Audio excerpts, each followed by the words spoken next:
Operarios municipais sustituíron o transformador de bombeo do Liñares, danado pola tormenta eléctrica de onte.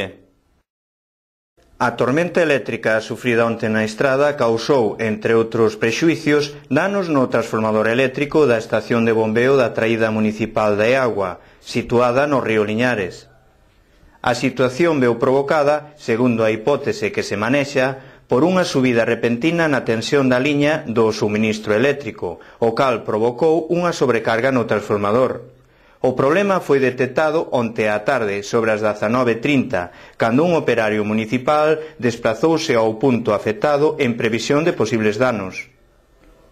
Sen embargo, esta incidencia non puido ser solventada ata esta mesma mañá, posto que foi preciso substituír o equipo danado por un provisional que será utilizado nos vindeiros días mentras non se repare o deteriorado.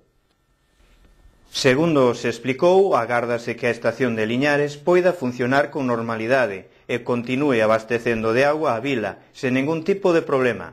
Ademais, nestos momentos, hai suficiente caudal de auga desde o depósito de abastecemento de Penerada, co cal non se agardan restricións nin problemas de suministro.